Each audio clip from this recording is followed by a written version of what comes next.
بسم الله الرحمن الرحيم الحمد لله رب العالمين الرحمن الرحيم مالك يوم الدين إياك نعبد وإياك نستعين اهدنا الصراط المستقيم صراط الذين أنعمت عليهم غير المغضوب عليهم ولا الضالين صل على محمد وعلى محمد.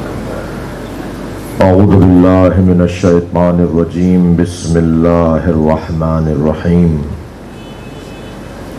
الحمد لله الذي لا يبلغ مدحته القائلون ولا يحصي نعماءه العادون ولا يعدي حقه المجتهدون الذي ليس لصفته حد محدود ولا نعت موجود ولا وقت معدود ولا أجل ممدود فدر الخلائق بقدرته ونشر الرياح برحمته.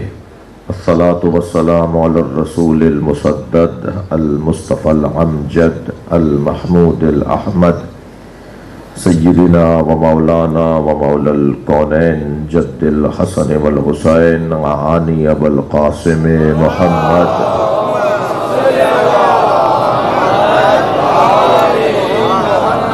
وآله الطيبين الطاهرين المعصومين الذين قال الله إنما يريد الله ليذهب عنكم الرجس أهل البيت ويطهركم تطهيرا.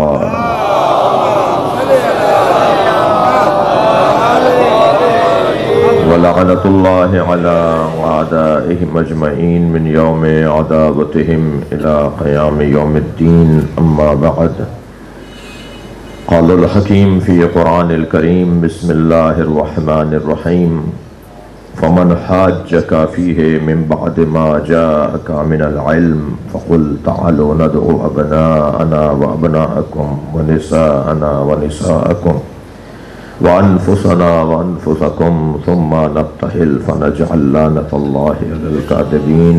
صلوات.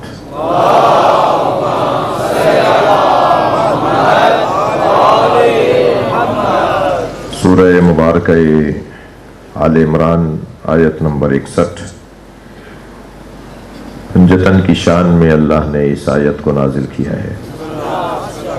کمالات اور عظمتوں کا اعلان ہو رہا ہے اس آیت میں، اور سب سے بڑی عظمت اس آیت میں اللہ نے جو بیان کی ہے، عظمتوں میں سب سے بڑی عظمت وہ ہے صداقت اہل بیت.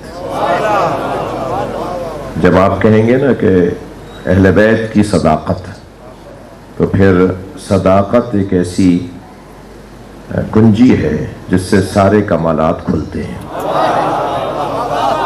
صلوات پڑھیں ذرا محمد و آل محمد.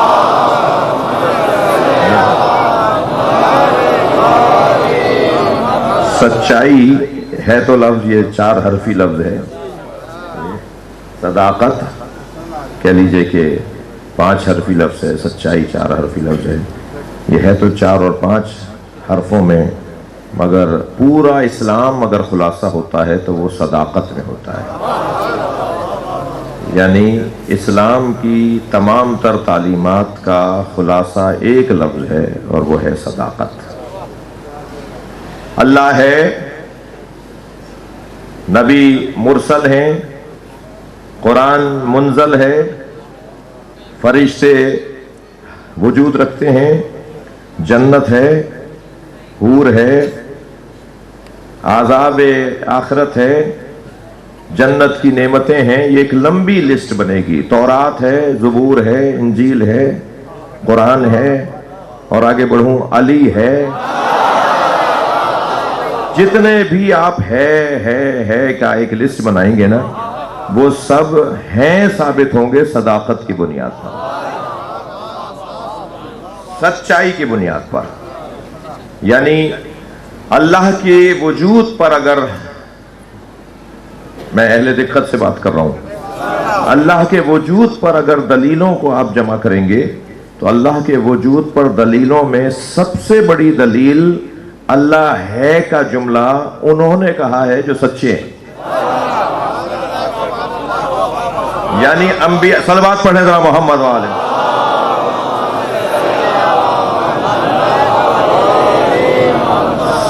کام میں انہوں نے اپنی صداقت کو ثابت کیا ہے. جب کسی چیز میں بھی وہ غیر صادق نہیں ہے، جب ہر کام میں وہ صادق ہے، تو پھر یہ بات کیوں نہیں مان رہے کہ اللہ ہے؟ یہ بھی تو انہوں نے ہی کہا ہے. یہ آسمان سے کتاب اتری ہے، یہ انہوں نے کہا ہے. جنت ہے، یہ انہوں نے کہا ہے. جب کسی نے مولا علی سے پوچھا، یا علی آپ جنت کے بارے میں، قبر کے بارے میں، برزخ کے بارے میں اتنے اطمینان کے ساتھ فرماتے ہیں کہ گویا اسے دیکھ کر آئیں. آپ جنت کے بارے میں اتنے اطمینان کے ساتھ رہنمائی فرماتے ہیں کہ جنت کیسی ہے، برزخ میں کیا کیا ہوگا، آپ اتنے اطمینان کے ساتھ فرماتے ہیں اور ایسے بولتے ہیں جیسے آپ دیکھ کر آئیں. تو فرمایا 70 مرتبہ مر کر دوبارہ زندہ بھی ہو جاؤں تو میں نبی کی بات کا انکار نہیں کروں گا، اس لیے کہ یہ باتیں مجھے میرے نبی نے بتائیں. آپ نے کبھی اور فرمایا اللہ کے نبی نے اللہ کا کلمہ بعد میں پڑھوایا؟ تھوڑا بولیے گا. اللہ کے نبی نے اپنا کلمہ بعد میں پڑھوایا کہ میں رسول اللہ ہوں. اللہ لا الہ الا اللہ ہے، لا الہ الا اللہ بعد میں کہلوایا، محمد الرسول اللہ بعد میں کہلوایا. پہلے کہلوایا کہ میں سچا ہوں. سارے معاشرے نے جب مان لیا کہ یہ سچے ہیں، پھر کہا مان گئے سچے ہیں. کتنے سچے ہیں؟ اگر میں کہوں اس پہاڑ کے پیچھے لشکر ہے، مان لو گے؟ سب نے کہا مان لیں گے کہ ہاں ایک لشکر ہے اس پہاڑ کے پیچھے. کہا جا کے دیکھو اور لشکر نظر نہ آئے تو کیا کہو گے؟ کہنے لگے ہم کہیں گے ہماری آنکھیں دھوکہ کر رہی ہیں، عبداللہ کا بیٹا جھوٹ نہیں بولتا. صلوات پڑھیں گے محمد و آل محمد.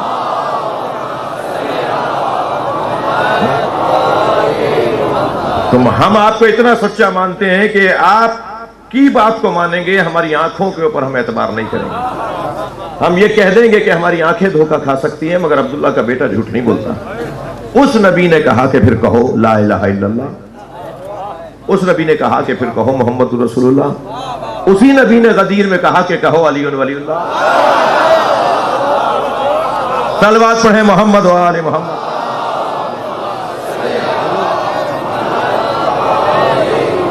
تو سب سے بڑا عنوان فضیلت، تھکے ہوئے تو نہیں آپ حضرات؟ چاہا تھا پرویز بھائی نے کہ پنکھے لگوائیں مگر مجھے نظر نہیں آ رہے. ایک صلوات پڑھیں.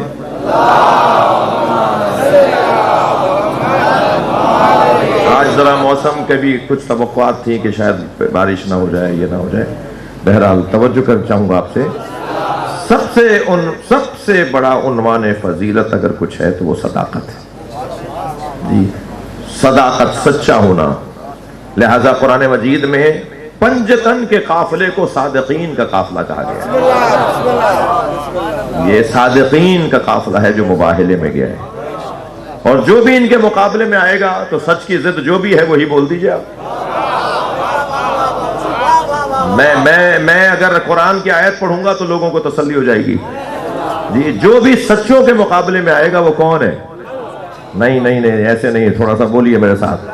جو سچوں کے سامنے آئے گا وہ جھوٹے نہیں ہوں گے بلکہ ان پہ لعنت ہوگی. قرآن پڑھ رہا ہوں میں آپ کے سامنے. جو مباہلے میں یہ 5 گئے نا سچے، ان کے لیے کیا کہا ہے؟ فَنَجْعَلْ لَعْنَتَ اللَّهِ عَلَى الْكَاذِبِينَ. پھر ہم قرار دیں گے جھوٹوں پر اللہ کی لعنت. تو بہت خطرناک کام ہے، بہت خطرناک بات ہے اگر لعنت ہو جائے. لعنت عزیزان گرامی کسی بھی کورونا سے زیادہ خطرناک ہے. لعنت کسی بھی بم سے زیادہ خطرناک ہے. اس لیے توجہ چاہوں گا، اس لیے کہ لعنت قرآن ہے بھئی ہے. جی الحمدللہ ہم لعنت کرنے والے لوگ ہیں. اللہ کا شکر ادا کریں کہ آپ لعنت کرنے والے لوگ ہیں. لعنت قرآن مجید میں پروردگار عالم نے 10 سے زیادہ جگہ پر لعنتیں بھیجی ہیں. کم سے کم وہیں تک بھیج دو. اور لعنت میں آپ کیا بولتے ہیں؟ اللہم لعن قتلۃ الحسین و اصحابہ. لعنت کیا ہے؟ اللہم سے بات شروع ہو رہی ہے بھائی. لعنت دعا ہے. تسلی ہو جائے گی کچھ لوگوں کو. ذرا صلوات پڑھیں نبی کی ذات پر.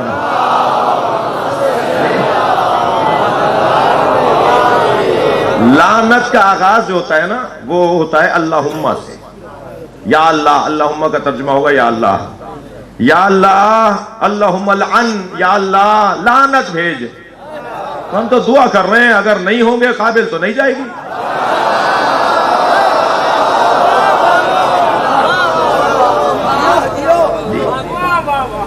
وہ ایک جوان ہے جس نے اسلام قبول کیا تو قرآن پڑھنے لگا، اور قرآن پڑھتے ہوئے اس آیت پہ جب پہنچا کہ جو حق چھپاتے ہیں، کتمان حق کرتے ہیں، اولئک یلعنہم اللہ، وہ ہیں جن پہ اللہ لعنت کرتا ہے.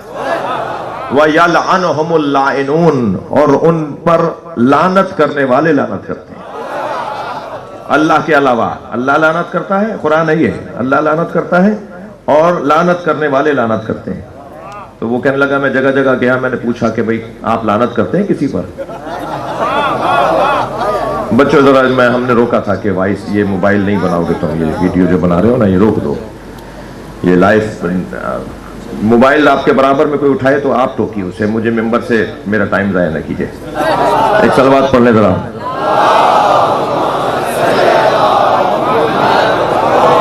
کیونکہ محمد مصطفیٰ بھائی آپ کو روزانہ کہنا پڑے گا، کیونکہ جو کل نہیں آئے تھے انہیں کیا پتا کہ آپ نے روکا ہوا ہے. ٹھیک ہے نا؟ تو آپ کو ہر روز کہنا پڑے گا کہ لائف مجلس نہیں جائے گی، اور جو بھی موبائل سے وہ لائیو مجلس بنا رہا ہے اسے روک دیں. یہ موبائل موجود ہیں، یہ ہمارے کیمرے، ان سے بعد میں لے لیں. وہ یہ بھی لائیو تو نہیں دے رہے ہیں جی. تو ہم تو 3 سال سے پکار رہے ہیں کہ مجلسوں کو لائیو نشر نہیں کرو جی. جو کمرے میں، ٹھنڈے کمرے میں لیٹ کے مجلس سن رہا ہے، اس کی وجہ سے ہم اپنے مطالب کیوں بیان نہ کریں. میں 85 باتیں کرنے سے گریز کر رہا ہوں.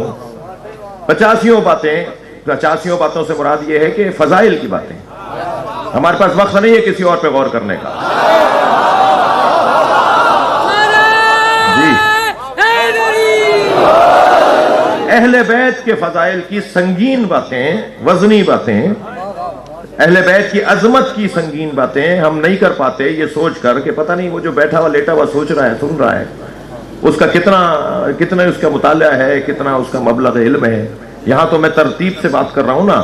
کسی بچے کو ایک بات سمجھ میں نہیں آئے گی تو دوسری والی 5 منٹ بعد وہ پہلی والی بات سمجھ میں آ جائے گی. پھر کسی کو 10 منٹ بعد وہ پہلی والی بات سمجھ میں آ جائے گی. تو پورے تسلسل سے گفتگو ہو رہی ہے نا. اور جو کلپ سنے گا، اٹھتے بیٹھتے سنے گا، سوتے جاگتے سنے گا، کھانا کھا رہا ہے، پانی پی رہا ہے اور مجلس سن رہا ہے، اور کہنے لگے مولانا آپ نے لائف مجلس سے بند کروا دی، وہ کینیڈا میں آپ کی مجلس سننا چاہ رہے تھے، ان کا کیا ہوگا؟ تو بھائی وہ آ جائے حاضر مجلس میں. یہ نیاز حاضری کی ہے. صلوات پڑھے ذرا محمد و آل محمد.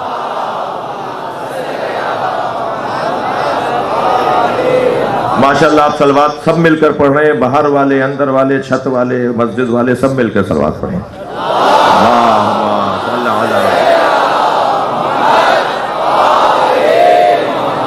بات آگے جائے، آپ سے کچھ بات کرو. تو کہنے لگا میں پہنچا فلاں کے پاس کہ قرآن میں آیا ہے کہ اللہ ان لوگوں پہ لعنت کرتا ہے جو حق چھپاتے ہیں، اور لعنت کرنے والے لعنت کرتے ہیں جو حق چھپاتے ہیں. تو آپ کسی پہ لعنت کرتے ہیں؟ کہنے نہیں توبہ ہم کسی پہ لعنت نہیں کرتے. کہنے لگے میں جہاں گیا سب نے کہا ہم لعنت کسی پہ نہیں کرتے. پھر میرے ایک عیسائی دوست نے کہا کہ ایسے جاؤ ویسے جاؤ، ایک سینٹر تمہیں نظر آئے گا، وہاں بھی کچھ لوگ نماز پڑھنے آتے ہیں، وہ لوگ بھی ایک اسلامی مسلک اور مکتب ہے. تو کہنے لگے جب میں وہاں گیا تو میں نے دیکھا کہ وہ ہاتھ کھول کے نماز پڑھ رہے تھے، مٹی کا ڈھیلا انہوں نے سامنے رکھا ہوا تھا، اور میں بھی ان کے ساتھ ہاتھ باندھ کے کھڑا ہو گیا. تو ایک تو یہ کہ نماز میں ان کے ساتھ ہاتھ باندھ کے کھڑا تھا. نماز کے بعد انہوں نے مجھے کچھ نہ صرف مجھ سے ناراض نہیں ہوئے بلکہ میرے لیے پذیرائی کا اہتمام کرنے لگے. میرا بڑا احترام ہوا، بڑا ہے میری عزت ہوئی کہ میں نے پوچھا آپ لوگ کون ہیں، کیا کہلاتے ہیں؟ انہوں نے کہا جی ہم شیعہ کہلاتے ہیں. کہنے لگے مجھے ایک سوال کرنا ہے کہ آپ کسی پہ لعنت کرتے ہیں؟ تو انہوں نے کہا کہ جی ہم تو نماز مکمل کرتے ہیں تو حسن نماز کو لعنت کہتے ہیں جی. مگر عزیزان گرامی، بات یہ قرآن کی آیت، یہاں تک بات روشن ہے. یہ غلط فہمی ہو جائے گی یہاں سے، کوئی اس کو کہیں اور لے جائے گا بات کو. ہم اپنی عبادت کو محدود کر کر ثواب محدود نہیں کرنا چاہتے، ہم کسی کا نام نہیں لینا چاہتے. جی سنی بھائی بھی بیٹھے ہوئے ہیں، غلط فہمیاں ہو جائیں گی. ہم کسی کا نام لے کر عبادت محدود نہیں کرنا چاہتے. ہم سیدھی سیدھی سی بات کرتے ہیں کہ جو بھی لعنت کا مستحق ہے یا اللہ اس تک پہنچا دے. قرآن ہے نا بھئی، قرآن ہے. لعنت فَنَجْعَلْ لَعْنَتَ اللَّهِ عَلَى الْكَاذِبِينَ، تو جھوٹوں پر اللہ کی لعنت. اور یہ قرآن ہے، سورہ آیہ مباہدہ ہے اور سورہ مبارکہ آل عمران ہے. تو یہ بات روشن ہو گئی کہ یہ اس طرح سے قرآن میں لعنت سے متعلق بھی آیات ہیں. مگر خبردار کسی کی دل آزاری نہ ہو. خلفائے ثلاثہ اور امہات المومنین کی توہین کرنا فقہائے امامیہ کے نزدیک حرام ہے. جی ضرورت ہی نہیں ہے. یہ ہم بارہا کہہ چکے ہیں، بار بار کہہ رہے ہیں اور آئندہ بھی کہیں گے.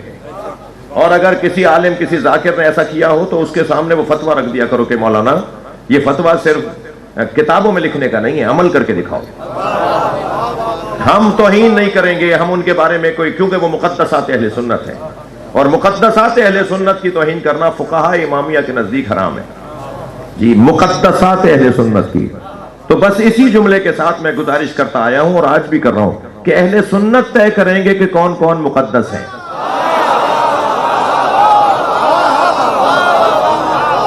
جو مقدس نہیں ہے آپ کے نزدیک، تو ان کا احترام ہم کیوں کریں گے؟ اچھا احترام کرنا اور ہے اور لعنت نہ کرنا اور ہے. ہم لعنت نہیں کریں گے کسی پر، مگر اس کا لازمہ نہیں ہے کہ احترام بھی کریں گے. ہم احترام صرف اہل بیت کا کرتے ہیں. یہ بہت روشن ہمارے مکتب کے پیغامات ہیں. صلوات پڑھ لیں محمد و آل محمد.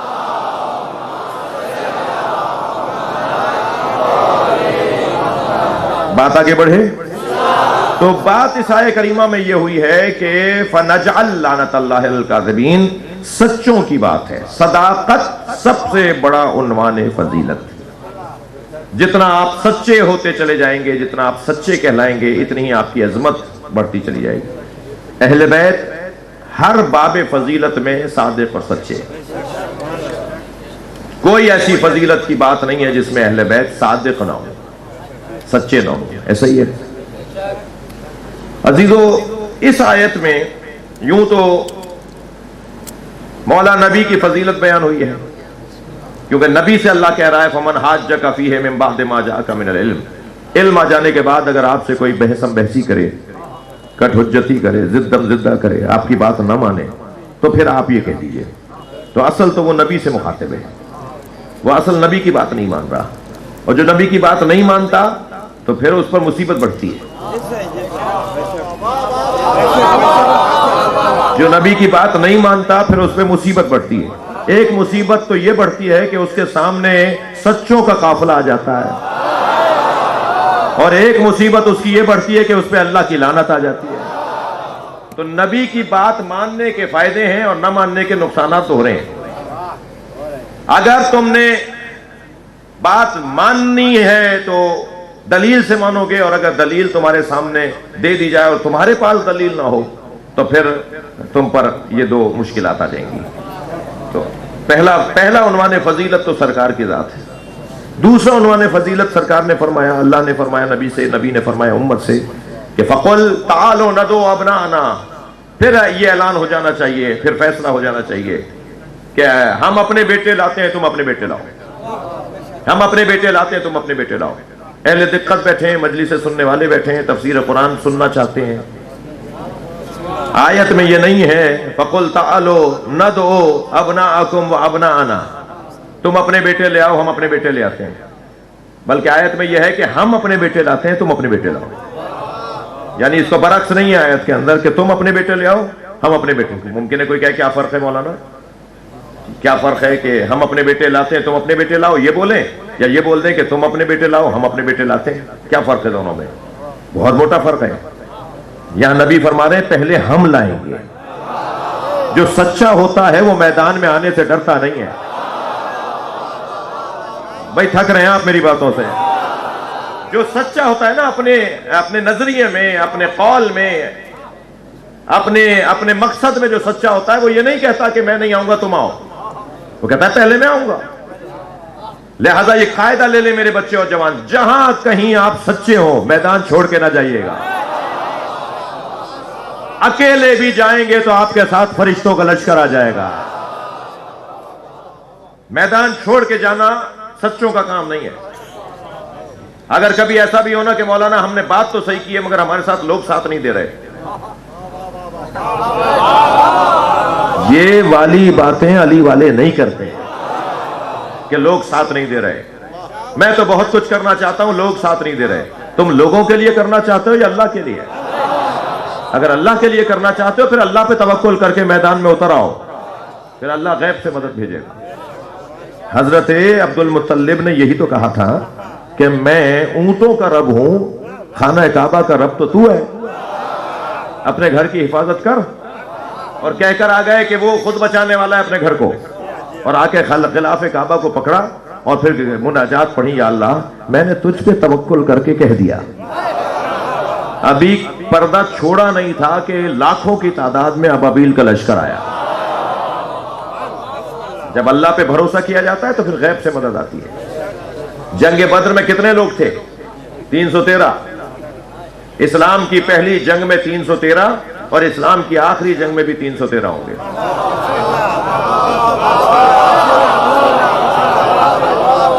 اسلام کی سب سے پہلی جنگ میں 313 جنگ بدر میں، اور جب امام آئیں گے، امام ظہور فرمائیں گے تو اپنے ساتھ 313 لے کے آئیں گے. یہ 313 کی تعداد بڑی گہری آپس میں اس کا تعلق ہے. 313 کیا ہوتے ہیں؟ وہاں تو 1000 سوار تھے بھائی، جو دشمن 1000 تو سوار تھے ان کے پاس، اور پھر اور بھی ساز و سامان ان کے پاس تھا اور بہت کچھ لے کر آئے تھے. مگر نبی مکرم نے 313 کا مقابلہ کیا ہزاروں کا. تو پھر وہاں 1000 3000 کے مقابل 3000 برابر کی تعداد نظر آنے لگی. فرشتے مدد کر رہے تھے، فرشتے مدد کر رہے تھے. عزیزان گرامی، یہ نبی فرما رہے ہیں ہم اپنے بیٹے لاتے ہیں.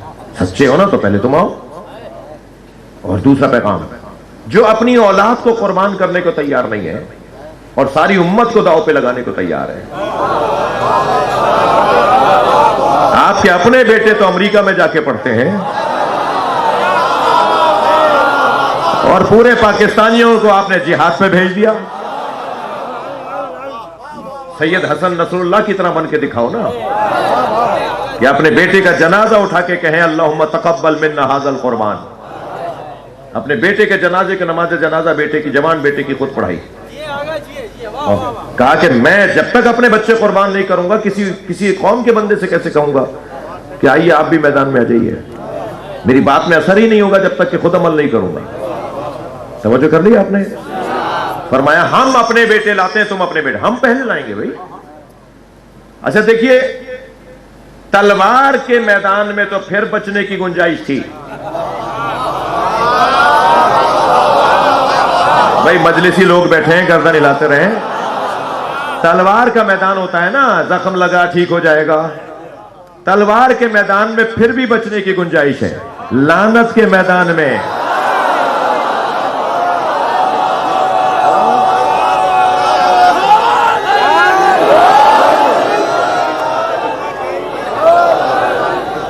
نسلیں تباہ ہو جائیں گی. لعنت لینے گئے ہوں گے دادا،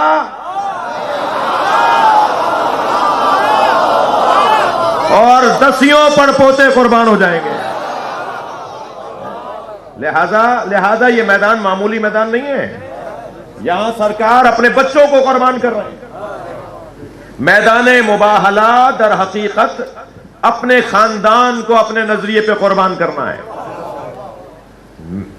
بھائی آپ کچھ دیر کے لیے تجزیاتی نگاہ سے دیکھیے نا کہ قربان ہونے لے جا رہے ہیں. میں اپنے بیٹوں کو لے آتا ہوں جی، اور 3 سے زیادہ بیٹوں کو لاتا ہوں. 3 سے زیادہ بیٹوں کو. چادر میں تو 2 بیٹے گئے تھے نا. پھر اللہ نے جبریل سے کیوں کہا کہ بنوہا؟ اس میں زہرا کے 3 سے زیادہ بیٹے ہیں، اس لیے کہ 2 بیٹوں کو ابنان کہتے ہیں اور 3 سے زیادہ کے لیے بنو کہا جاتا ہے. حدیث قصہ میں کیا پڑھا آپ نے؟ وہ بنوہا. پوچھا کون ہے چادر میں؟ جبریل نے اللہ سے پوچھا یا اللہ کون ہے چادر؟ یا رب ومن تحت الکسا، یا اللہ چادر میں کون ہے؟ تو اللہ نے کیا جواب دیا؟ ابناہا کہا ہے. یہ بنوہا، فاطمہ کے 3 سے زیادہ بچے ہیں. چادر میں حسن سے لے کے مہدی تک بچے ہیں. میں اگر دیکھ نہیں رہا تو میری آنکھوں کا قصور ہے. صلوات پڑھ لیں محمد و آل محمد. اللہم صلی علی محمد و آل محمد. یہاں بھی نبی فرما رہے ہیں کہ ہم اپنے بیٹے لاتے ہیں, جمع ہیں یہاں. تعالوا ندعو ابناءنا, ہم اپنے بیٹے لاتے ہیں. وابناءکم, تم اپنے بیٹے لاؤ. تو کتنے بیٹوں کو لے کر گئے؟ 2. امام حسین کو گود میں لیا, امام حسن کی انگلی پکڑائی. امام حسن کو انگلی پکڑا دی جیسے بچوں کو لے کے چلتے ہیں, بلا تشبیہ. اور امام حسین کو گود میں لیا, 2 بیٹے. اور تم بھی اپنے بیٹوں کو لے آؤ. اب دیکھیے, ان 2 بیٹوں کے مقابلے میں کائنات میں کوئی 2 بیٹے ہیں ہی نہیں. ان 2 بیٹوں کے مقابلے میں کائنات میں کوئی بیٹے ہی نہیں ہے. کوئی بیٹے نہیں ہے کائنات میں. توجہ چاہوں گا, یہ ابو طالب کا جگر ہے کہ کانا حبہ حبا شدیدا. نبی سے حضرت ابو طالب کی محبت شدید محبت تھی.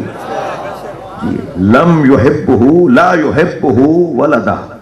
اتنی محبت اپنے بیٹوں سے نہیں کرتے تھے جتنی محبت نبی سے کرتے تھے. توجہ ہے. البتہ مجھے اور آپ کو یہ کام نہیں کرنا ہے کہ بھتیجوں سے زیادہ ہو اور بیٹوں سے کم ہو. اگر آپ نے کیا نا یہ کام کہ بھتیجوں سے زیادہ محبت ہو جائے, بھانجوں سے زیادہ ہو جائے, بھتیجوں سے زیادہ ہو جائے اور اپنے بچوں سے کم ہو, تو فساد ہو جائے گا. اس لیے کہ نہ ہمارے بچے حسن و حسین ہیں,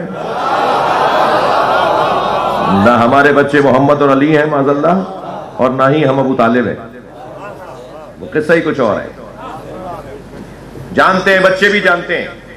دیکھیے فطری طور پر بچہ, اگر آپ کا بچہ اگنور کیا جا رہا ہو, یعنی آپ اسے نظر انداز کر رہے ہو, اور مثال پڑوس کا بچہ اور بھتیجا اور بھانجا اور مثال کے طور پہ دوسرے بچوں کو آپ زیادہ پیار کر رہے ہو, تو آپ کا بچہ آپ سے دل چھوٹا کرے گا کہ ہمارے ابا جو ہے وہ ہمیں نہیں چاہتے جتنا ان کو چاہتے ہیں. یا تو اگر چھوٹے بچے کو زیادہ پیار کریں تو بڑا والا خفا ہو رہا ہوتا ہے. بڑا بیٹا کہہ رہا ہوتا ہے کہ میرے ابا میرے چھوٹے بھائی کو زیادہ چاہتے ہیں, مجھے اتنا نہیں چاہتے. ایسا ہی ہے معاشرے میں, ایسا ہی ہے نا کہ اگر چھوٹے بیٹے سے زیادہ محبت کی جائے تو بڑا بیٹا تو خودکشی کرنے کو تیار ہو جاتا ہے کہ جی میرے ابا مجھے نہیں چاہتے, میری اماں مجھے نہیں چاہتی. سگے بھائیوں میں اگر محبت کہیں زیادہ اور کہیں کم ہو, سگے بھائیوں میں اگر ماں باپ کی محبت کہیں کم اور کہیں زیادہ ہو, تو سگے بھائیوں میں ہی ایک دوسرے سے نفرت شروع ہو جاتی ہے. یہ آپ ذرا دیکھیں تو صحیح, محمد سے زیادہ پیار ہے, علی سے کم ہے. تو اگر یہ عام بچوں کی طرح ہوتے تو قصہ کچھ اور ہوتا. مانے جہاں سے پیغام محمد لیتے ہیں وہاں سے علی سمجھتا ہے. صلوات پڑھے محمد و آل محمد.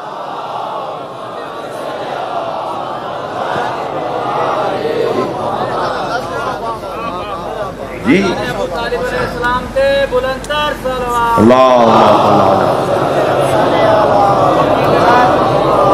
عرف عام میں بات کر رہا ہوں. بچے کو حسد ہونا چاہیے تھا بڑے بھائی سے. 30 سال بڑے ہیں نبی مولا علی سے, 30 سال بڑے ہیں مولا علی سے. جی زیادہ ہونا چاہیے تھا, سوچتے کچھ کہتے, لیکن نہیں, برعکس ہے. جیسے بابا کو محبت شدید ہے, علی کو بابا سے زیادہ محمد ہے. علی کو بابا سے زیادہ محبت ہے, اور اتنی شدید محبت ہے کہ نہ ان کا ان کے بغیر گزارا ہے, نہ ان کا ان کے بغیر گزارا ہے. کوئی دن نہیں گزرتا جب تک کہ علی محمد کو اور محمد علی کو نہ دیکھ لیں. کوئی کھانا نہیں ایسا جو ساتھ نہ کھا لیں, اور اگر کبھی ایسا ہو بھی جائے کہ ساتھ نہ کھا رہے ہوں تو بار بار دروازے کی طرف دیکھ رہے ہوں, کاش میرا علی ہوتا جس کے ساتھ میں کھانا کھا لیتا. نبی کی رحلت کے توجہ چاہوں گا, 25 سال کے بعد کسی نے لا کر مولا علی کو ایک شربت پیش کیا, مولا یہ شربت آپ کے لیے بنا کے لائیں. حضرت فرمایا اس میں کیا کیا ملایا ہے, اس کے اجزاء کیا ہیں؟ اس نے بتایا فلاں فلاں چیزیں ملائی ہیں. جی مولا نے فرمایا میں نہیں پیوں گا. تو کہا یہ مولا حلال ہے, جائز ہے, صحیح چیز ہے. تو فرمایا نہیں, میرے نبی نے نہیں پیا. یہ اسے عثمانہ میں نہیں لیجیے گا کہ نبی لاؤڈ اسپیکر پہ خطاب نہیں کرتے تھے تو ہم کیوں کر رہے ہیں, نبی جہاز میں نہیں بیٹھے تو ہم کیوں بیٹھ رہے ہیں. نہیں, یہ محبت والی بات ہے. کیونکہ اس ذائقے کو میرے نبی نے نہیں لیا تو یہ کیسا عشق ہے کہ معشوق نے نہ پیا ہو. اور عاشق وہ شربت پی رہا ہو. یہ والی کیفیت ہے. نبی کی رحلت کے 20 سال کے بعد کسی نے مولا علی سے کہا کہ خضاب کر لیجئے، آپ کی داڑھی سفید ہو گئی ہے، خضاب کر لیجئے. فرمایا نحنو فی عزاء النبی. 20 سال کے بعد فرمایا میں نبی کی عزا میں ہوں، میں نبی کے غم میں ہوں. یہ عشق اور یہ پیار، یہ ایک دوسرے کے ساتھ حباً شدیدہ. جیسے بابا کی محبت شدید تھی، بیٹے کی محبت اس سے زیادہ شدید ہے. محسوس کر لیا آپ نے؟ ہم اپنے بیٹے لاتے ہیں، تم اپنے بیٹے لاؤ. ہم اپنی بیٹیاں لاتے ہیں، تم اپنی بیٹیاں لاؤ. نساءنا، ہم اپنی بیٹیاں لاتے ہیں. مجھے نہیں پتا کہ مجلس میں خواتین کے لیے انتظام جیسے ہر سال تھا ایسا ہے یا نہیں ہے. اس برابر والے گھر میں نماز جماعت میں خواتین کا ہونا، حج پر خواتین کا ہونا، کربلا میں زیارت پر خواتین کا ہونا، مجلس عزا میں خواتین کا ہونا. اگر کسی کو سمجھ میں نہیں آتا تو مباہلہ میں سیدہ زہرا کا آنا کیسے سمجھ میں آتا ہے؟ صلوات پڑھ لیں محمد و آل محمد.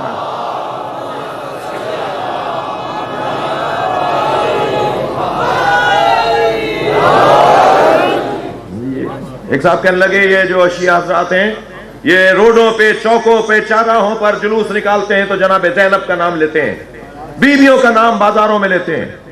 تمہارے بڑوں نے اگر بازاروں میں نہ لایا ہوتا.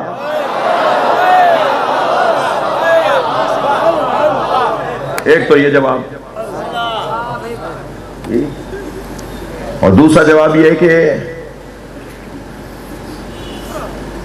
قرآن میں حضرت مریم کا نام ہے یا نہیں؟ جی قرآن میں 11 بیویوں کے نام ہیں.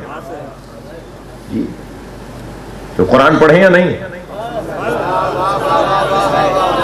قرآن تو ہر جگہ پڑھا جائے گا، ہر دکان میں پڑھا جائے گا، ہر فیکٹری میں پڑھا جائے گا، جی ہر مسجد میں پڑھا جائے گا. قرآن تو ہر جگہ پڑھا جائے گا. جب قرآن پڑھا جا رہا ہے تو اس میں بیویوں کے نام ہیں. مسئلہ یہ نہیں ہے کہ بیویوں کے نام کیوں لے رہے ہیں، مسئلہ نیت کا ہے. نیت دیکھی جائے کس کی کیا ہے. اگر نام لینے والی کی نیت احترام کی ہے تو نام لیا جائے گا، اور نیت اگر بے احترامی کی ہے تو بے احترامی کا نام تو گھر میں بھی نہیں لیا جائے گا. خواتین کا ہر میدان میں اسلام سے زیادہ کھلا نظریہ، روشن دماغ رکھنے والا، روشن دماغ کرنے والا نظریہ اسلام کے علاوہ کوئی اور نظریہ نہیں. یہ دماغوں کو کھولنے والا مسلک اور مکتب ہے جسے اسلام کہتے ہیں.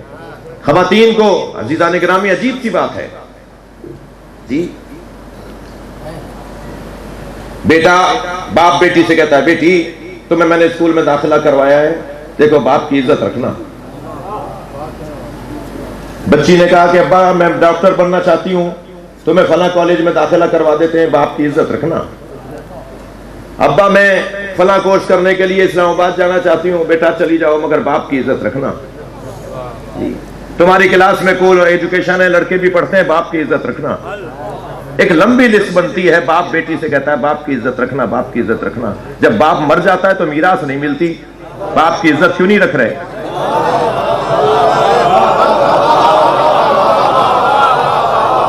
ہر کام میں تو باپ کی عزت رکھو. جب اس کے حق ملنے کی بات ہو تو باپ بھول جاتا ہے اسے. وہ تو حق رکھے، تم حق نہیں رکھ رہے. صلوات پڑھے ذرا محمد و آل محمد.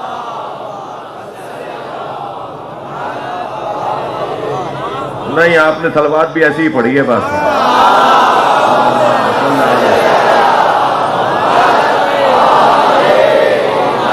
نبی کی بیٹی کو یاد کر کے کائنات کی بیٹیوں کے حق کی بات کر رہا ہوں.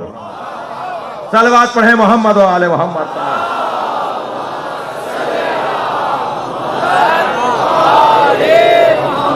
چلے جی وہ ہم نے شادی کر دی تھی، دے تو دیا میراث، تو شادی تو تمہاری بھی ابا نے کی تھی، تم بھی اتنے ہی لو. عزیزان گرامی، تعجب ہوتا ہے کہ اگر کوئی اہل بیت کا چاہنے والا بیٹیوں کا حق نہ دیتا ہو. جی زیادہ بولوں گا تو مجھے کل بھی آنا ہے. صلوات پڑھے ذرا محمد و آل محمد. اللہم صل علی محمد و آل محمد. ایسے نہیں، ذرا مل کے صلوات پڑھیں.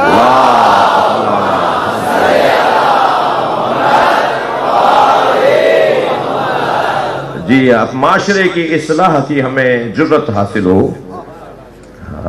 اسلامی تعلیمات کو اپنے اوپر حاکم کرنے کی جرت نصیب ہو، اس دعا کی قبولیت کے لیے صلوات اللہم صل علی۔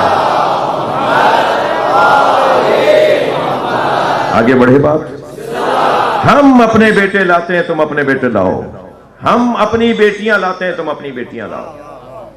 میدان مباہلہ میں سرکار سیدہ کو لے کر گئے جی، وہ ادھر میدان میں نبی لے کر گئے ہیں، ادھر دربار میں سیدہ خود گئی ہیں، دونوں میں فرق نیتوں کا ہے، دونوں میں فرق میدانوں کا ہے۔ سیدہ جائیں، صلوات پڑھے ذرا محمد و آل محمد۔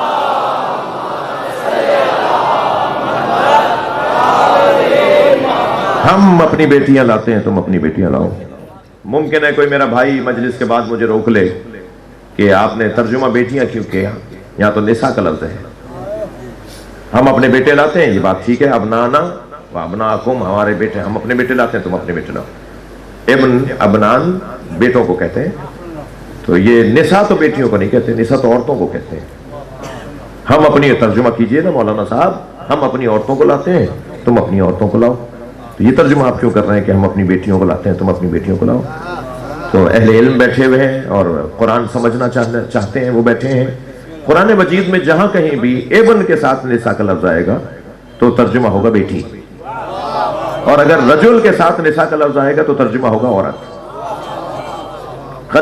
قرینے سے ترجمہ ہوگا، ٹھیک ہے۔ ایک آیت یہ ہے ترجمہ ہم نے کیا، اس کے لیے دلیل دے رہا ہوں، توجہ جی۔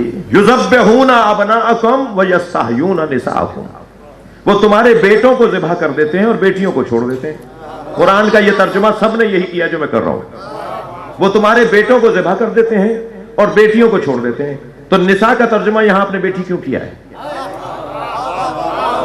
قرآن کی اس آیت میں آپ نے نساء کا ترجمہ بیٹی یوں کیا ہے کہ پہلے بیٹے کا لفظ آیا ہے، ابن کا لفظ آیا ہے، ابن کے ساتھ اگر نساء کا لفظ آئے تو بیٹی ترجمہ ہوگا۔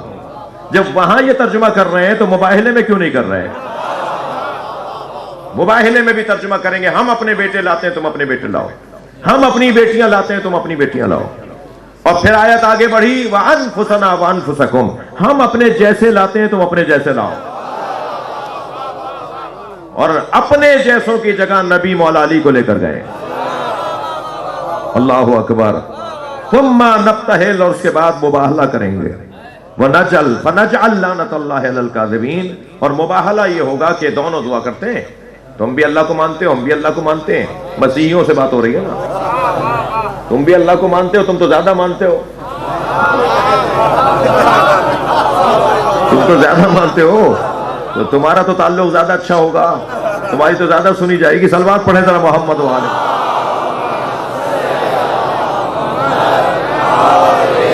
بھائی زیادہ مان رہے تھے نا، اللہ کو بھی مانتے ہیں، حضرت عیسیٰ کو بھی اللہ مانتے ہیں، روح القدس کو بھی اللہ مانتے ہیں، یہ تو ایک اللہ مانتے ہیں وہ تین مانتے ہیں، تو زیادہ مانتے ہیں نا۔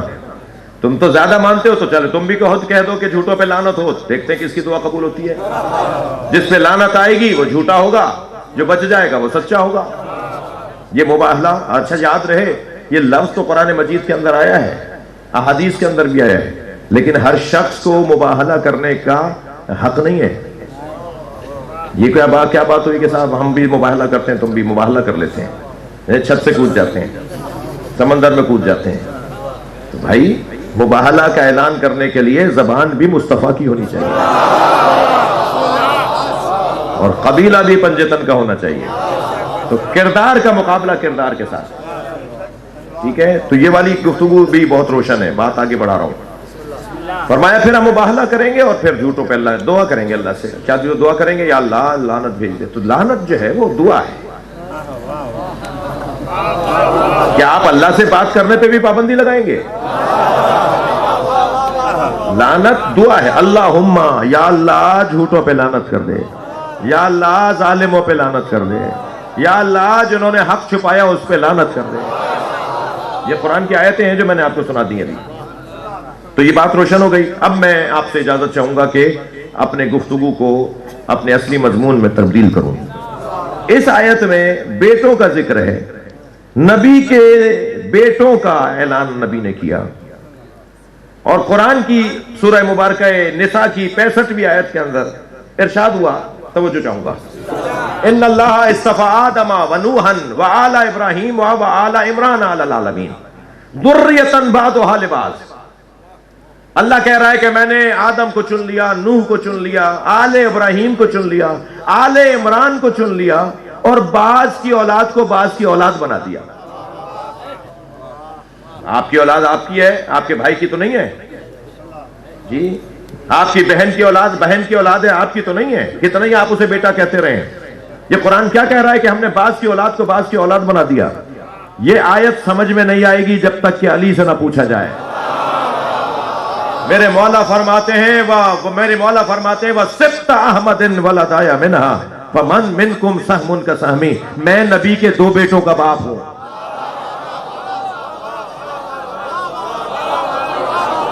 بیٹے علی کے ہیں، کہلائیں گے محمد کے۔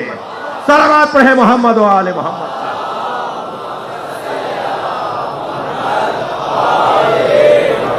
مباہلے میں نبی 2 بیٹوں کو لے کر گئے ہیں، وہ کون ہیں؟ حضرت ابراہیم اور حضرت قاسم ہے یا حسن و حسین ہے؟ حضرت حسن و حسین ہے جنہیں نبی مباہلے میں لے کر گئے ہیں۔ تو نبی کے بیٹے ہیں یا نبی کی بیٹی کے بیٹے ہیں؟ نبی کی بیٹی کے بیٹے ہیں، علی کے بیٹے ہیں۔ قرآن کہہ رہا ہے کہ ہم نے بعض کی اولاد کو بعض کی اولاد بنا دیا، ہم نے علی کی اولاد کو نبی کی اولاد بنا دیا۔ صلوات پڑھیں محمد و آل محمد۔ بھائی میں بار بار صلوات اس لیے پڑھواتا ہوں کہ آپ بھی ذاکر رہیں نا میری طرح۔ جب آپ صلوات پڑھیں گے تو آپ بھی ذاکر ہو جائیں گے۔ صلوات پڑھ لیں نبی کے ذات پر۔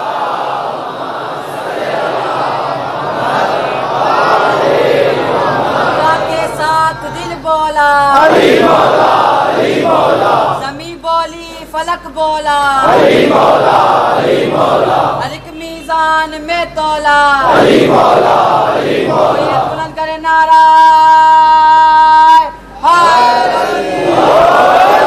توجہ کر لیا آپ نے؟ اب وہ جو 2 بیٹے لے کر گئے سرکار، تھوڑی سی تسلی دیجئے، گردن ہلاتے رہیے۔ سرکار جو 2 بیٹے لے کر گئے ہیں نا مباہلے میں، ان میں ایک امام حسن ہے، ایک امام حسین ہے جی۔ امام حسن پیدل چل رہے ہیں اور امام حسین کو گود میں لیا ہوا ہے جی، امام حسین کو گود میں لیا ہوا ہے۔ تو بڑا بیٹا کون ہے جی؟ امام حسن، اور چھوٹا بیٹا امام حسین، نبی کے 2 بیٹے، ٹھیک ہے۔ بڑا بیٹا امام حسن، لہذا امام حسن کا لقب ہے سبط اکبر۔ سبط کہتے ہیں بیٹے کو، اسباط کہتے ہیں بیٹوں کو۔ اسباط جمع سبط، اسباط کہیں یا ابنان کہیں، بنو کہیں یا اسباط کہیں، سبط کہیں یا ابن کہیں جی۔ سبط اکبر بڑا بیٹا نبی کا۔ وہ جو بڑا بیٹا ہے نبی کا، ان کا نام کیا ہے میرے بچوں؟ امام حسن۔ حسن نام ہے۔ میں عظمت امام حسن پر ایک جملہ ہدیہ کر رہا ہوں، بہت سوچ کے محنت کے بعد کا جملہ ہے۔ بعض اوقات جملہ ایک ہوتا ہے، محنت اسے پیچھے 1 گھنٹے کی ہوتی ہے۔ وہ 1 گھنٹے کی محنت کا ایک جملہ کہہ رہا ہوں میں آپ سے۔ نام تو اصلی ہے ہی حسن، چھوٹے حسن کو حسین کہتے ہیں۔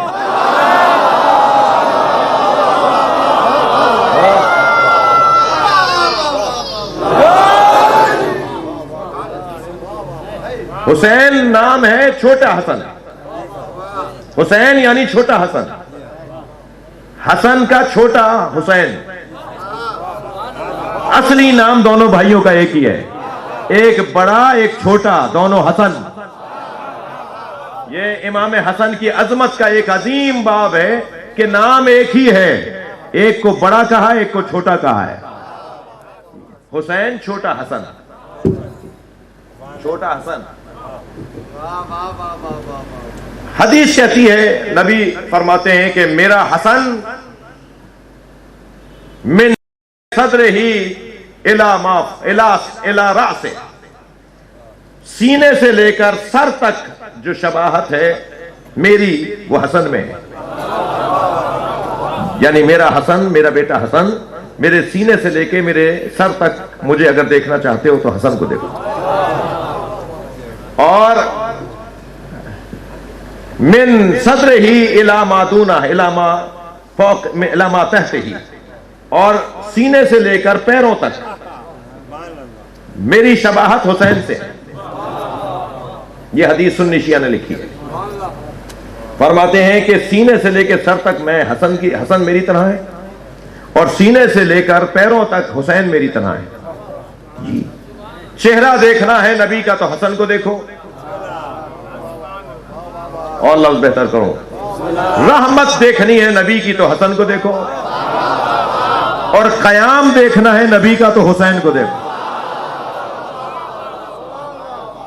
قیام کا تعلق پیروں کے ساتھ ہے نا جی. پیروں کی طرف دیکھو گے تو حسین نظر آئے گا، اور چہرے کی طرف دیکھو گے تو حسن نظر آئے گا. جی آگے بڑھوں؟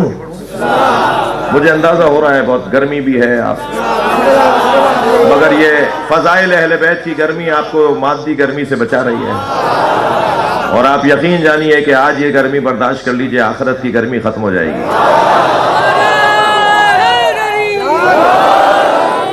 ایک صلوات پڑھیں ذرا نبی کی ذات.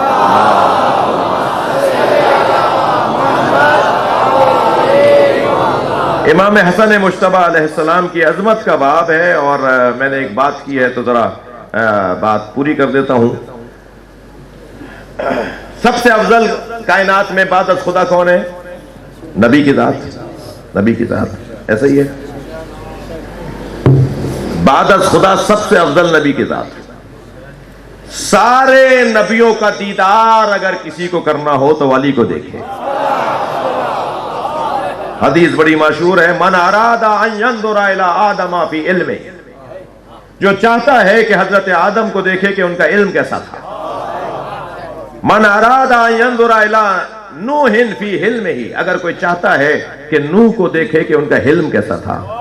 وَإِلَىٰ إِبْرَاهِيمَ فِي خُلَتِهِ، اور چاہتا ہے کہ ابراہیم کی خلت دیکھے. وَإِلَىٰ يُوسُفَ فِي جَمَالِهِ، اور حضرت یوسف کا جمال دیکھنا چاہتا ہے. وَإِلَىٰ مُوسَىٰ فِي هَيْبَتِهِ، اور اگر موسیٰ کی ہیبت دیکھنا چاہتا ہے. وَإِلَىٰ عِیسَىٰ فِي عِبَادَتِهِ، اور اگر حضرت عیسیٰ کی عبادت کوئی دیکھنا چاہتا ہے.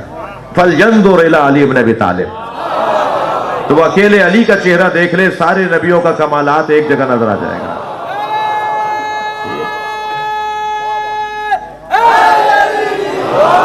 بھائی تھکیں گے نہیں، میں اصلی بات اب کرنے جا رہا ہوں. یعنی سارے نبیوں کا کمال اگر دیکھنا ہے تو علی کو دیکھے، اور اگر نبی کو دیکھنا ہے تو فَلْيَنظُرْ إِلَىٰ حسن ابن علی.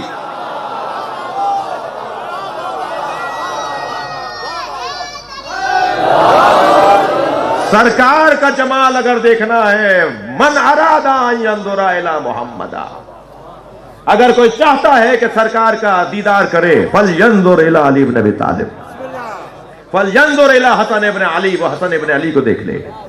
نبی کا دیدار اگر چاہتا ہے تو امام حسن کو دیکھے. اور نبی کا دیدار کیا ہے؟ تھکے تو نہیں ہے؟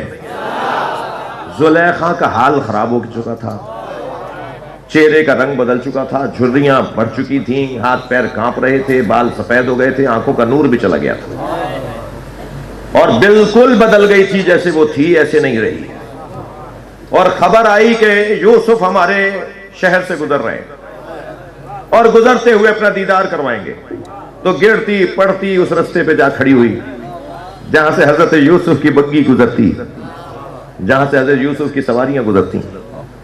مجمع بہت زیادہ تھا اور دیکھنے والوں کا ایک جمع غفیر تھا کہ ایک مرتبہ حضرت یوسف جب قریب سے گزرے تو انہوں نے وہ نام لیا جو بچپن میں حضرت یوسف کو یہ خود پکارتی تھی. حضرت یوسف نے اس مجمع کی طرف مڑ کے دیکھا، تعجب ہوا کہ یہ میرا نام جو میرے گھر کا نام ہے وہ کون لے رہا ہے. تو مجمع میں نظر نہیں آئی، تو بگی آگے بڑھی تو پھر آواز دی، انہوں نے وہی نام لیا، پرانا گھر کا نام لیا، بچپنے کا نام. پھر مڑے تو آواز آئی اللہ کی، اے یوسف رک جاؤ، یا میرے نبی سے محبت کرنے والی کوئی کھڑی ہے. حضرت یوسف نبی ہے. حضرت یوسف بگی سے اترائے، اس مجمع کی طرف بڑھے اور ادھر ایسے جیسے کسی کو تلاش کر رہے ہیں. تو گرتی پڑتی عصا تھامے باہر نکل کر آئی اور کھڑے ہو کر کہنے لگی کہ یوسف مجھے پہچانو. نام لیا تو کہا کہ تم کون ہو. تو جب تھوڑا سا بولی تو حضرت یوسف کو ایک مرتبہ یاد آ گیا، جو کیفیت بشری تقاضوں کی بات کر رہا ہوں. تو حضرت یوسف نے فرمایا کہ یا زلیخا ما کانا ماں الا ما کانا ہناک، یہ تمہیں کس نے اس حال میں پہنچا دیا؟ تمہیں ایسے کیسی ہو گئی؟ تمہیں یہ کیا ہو گیا؟ تم تو کچھ تھیں، یہ کیا ہو گیا؟ تمہارا تو حسن تھا، یہ کیا ہو گیا؟ تو ایک مرتبہ کہنے لگے حسن وجہ کا یا یوسف، تمہارے چہرے کے حسن نے میرا یہ حال بنایا۔ انہوں نے پوچھا تمہارا یہ کیا؟ ماشاءاللہ حضرت یوسف نے کہا یہ تمہارا کیا حال ہو گیا؟ کہنے لگے حسن وجہ کا یا یوسف، تمہارے چہرے کے حسن نے میرا یہ حال بنا دیا۔ تو حضرت یوسف نے فرمایا لو رائت نبیا کانا فی آخر الزمان کانا احسن منی وجہا، تم نے اگر آخری زمانے میں آنے والے نبی کو دیکھ لیا ہوتا جو مجھ سے زیادہ حسین ہے، کانا احسن منی وجہا احسن منی خلقا واحسن منی کفا، جس کا اخلاق مجھ سے زیادہ اچھا ہے، جس کی سخاوت مجھ سے زیادہ ہے، جس کا حسن مجھ سے زیادہ ہے، اگر تم نے اس نبی کو دیکھ لیا ہوتا جی اسمہ محمد، جس کا نام محمد ہے، تو پھر تمہارا کیا حال ہوتا؟ تو کہنے لگی صدقتا یا یوسف، تم سچ کہہ رہے ہو، تم سچ کہہ رہے ہو، تم سے زیادہ حسین ہے۔ تو حضرت یوسف نے تعجب سے کہا کیف علمت انی صدقت، تمہیں کیسے پتا چلا میں سچ کہہ رہا ہوں؟ توجہ ہے؟ تو بے ساختہ بولی حینما ذکرتہ وقع حبہ فی قلبی، جب تم محمد کہہ رہے تھے نا تو ان کی محبت میرے دل میں آ گئی۔ فَأَوْحَى اللَّهُ إِلَىٰ يُوسُفَ، فوراً اللہ نے جبریل کو اتار دیا۔ جبریل اترنے میں کوئی دیر نہیں لگاتے بھائی، یہ فرشتہ ہے، کوئی جہاز نہیں ہے جیسے اترنے میں ٹائم لگے گا۔ معاذ اللہ، یہ فرشتہ ایک لمحے میں اترے حضرت یوسف۔ اللہ نے کہا جاؤ جا کر یوسف سے جا کر پیغام پہنچاؤ، اور کہا اے یوسف اللہ نے حکم دیا ہے، یہ سچ کہہ رہی ہے، اب اس کے دل میں تمہاری نہیں میرے محمد کی محبت ہے۔ فَأَمَرَ اللَّهُ أَن يَتَزَوَّجَ، اور اللہ نے حکم دیا حضرت یوسف کو کہ اب اس سے شادی کرو، اس لیے کہ جو میرے محمد سے محبت کرے میں نبیوں کے گناہ بھی معاف کر دیتا ہوں، نبی کے گناہگار کو بھی معاف کر دیتا ہوں۔ صلوات پڑھیں محمد و آل محمد۔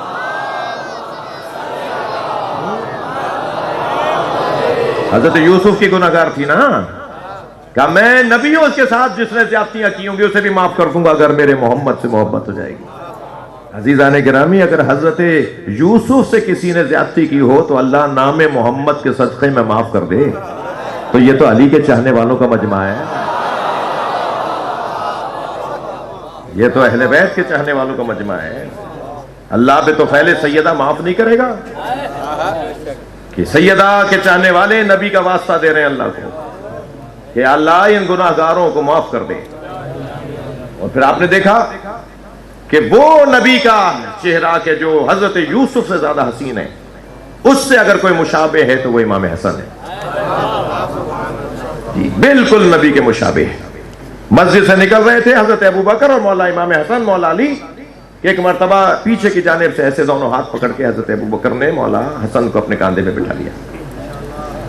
اصحاب دیکھنے لگے، مولا بھی جھک کر دیکھنے لگے کون ہے، مولا علی دیکھ کر مسکرا رہے تھے۔ تو اصحاب نے پوچھا کہ آپ یہ کیا کر رہے ہیں؟ فرمایا یہ شبیہ مصطفیٰ ہے،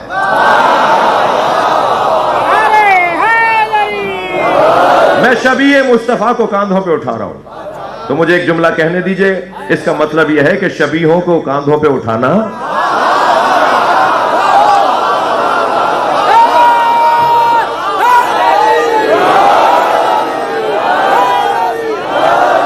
صلوات پڑھیں گے محمد و آل محمد۔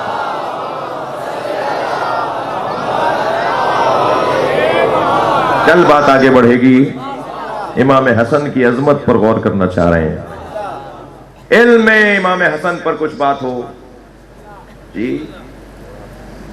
اور ایک خطبہ بھی ارادہ تو ہے، اب دیکھیں توفیق کیا ہوتی ہے۔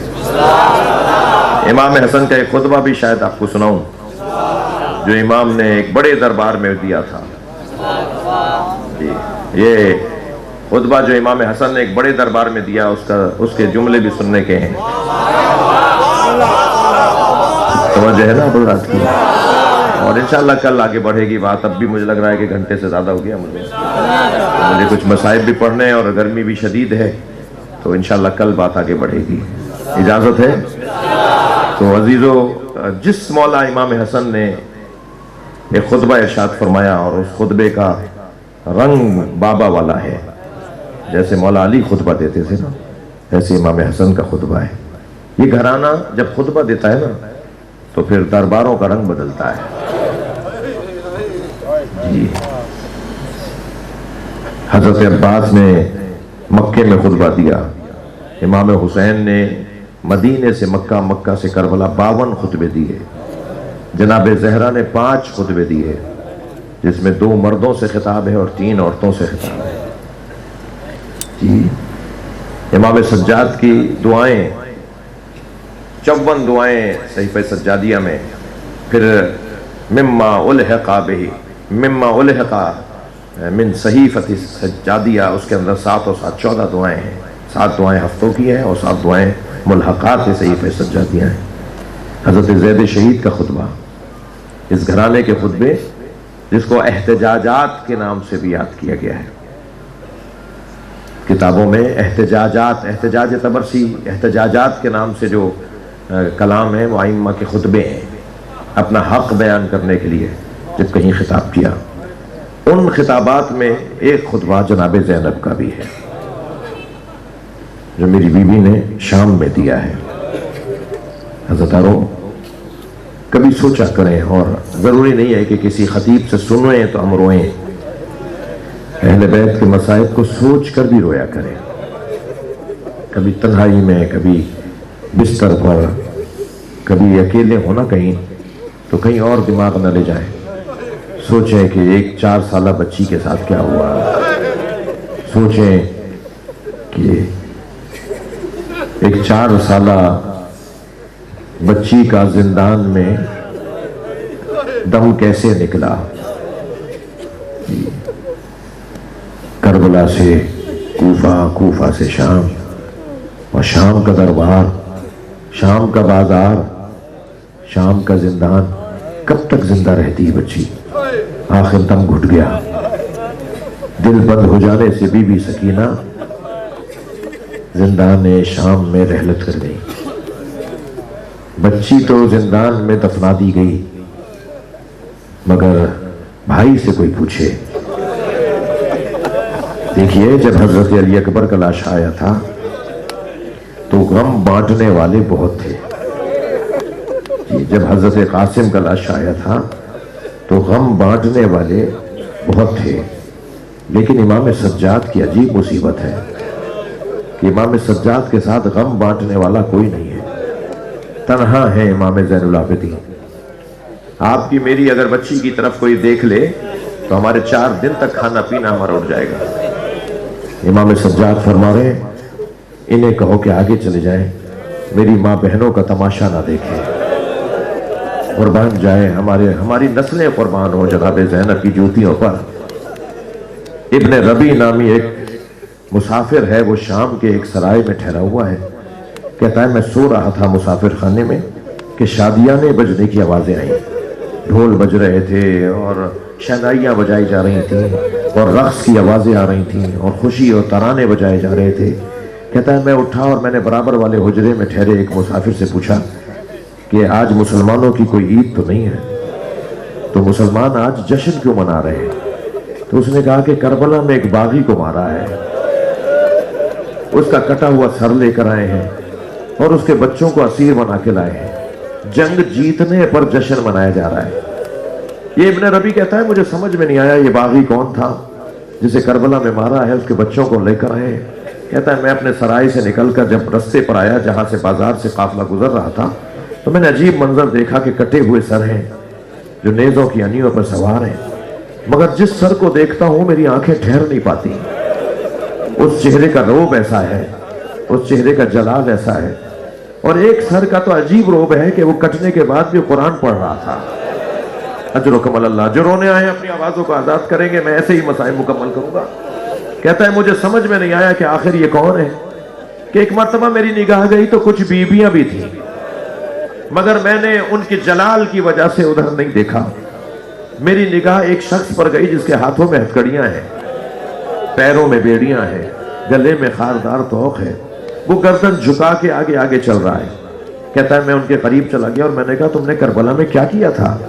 جو تمہارے مردوں کو مار دیا، تمہیں اسیر بنا لیا، ایسا کیا کیا تھا تم نے کربلا میں؟ تو انہوں نے اپنی گردن اٹھائی اور مجھے دیکھا اور کہا ابن ربی تم شام کے رہنے والے تو نہیں ہو، تم تو بصرے کے رہنے والے ہو۔ کہتا ہے میرے ہاتھ پیر کانپنے لگے، یہ کون ہے جو میرے نام سے مجھے پہچانتے ہیں؟ میں نے کہا آپ کون ہیں، آپ مجھے جانتے ہیں؟ کہنے ابن ربی غور سے پہچانو، غور سے دیکھو، میں علی زین العابدین ہوں۔ اللہ اکبر کا مولا حسین کہاں ہے؟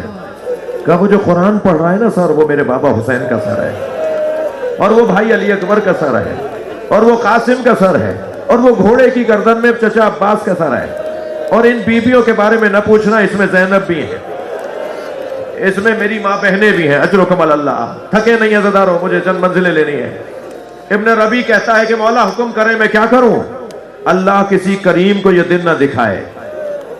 جو بانٹنے والے لوگ ہوتے ہیں نا، جو دینے والے لوگ ہوتے ہیں، جو لوگوں کو بخشنے والے لوگ ہوتے ہیں، وہ کبھی اس آزمائش میں پڑیں تو بڑا مشکل کا اور مصیبت کا وقت ہوتا ہے۔ کہنے لگا مولا آپ بتائیں کہ میں آپ کے کیا کام آ سکتا ہوں؟ حضرت نے فرمایا تمہارے پاس پیسے ہیں؟ یہ وقت اللہ کسی کو نہ دکھائے، یہ مصیبت کا وقت ہے۔ امام نے فرمایا تمہارے پاس پیسے ہیں؟ کہنے لگا 2000 درہم ہے۔ امام نے فرمایا جاؤ کچھ چادریں خرید کر لے آؤ۔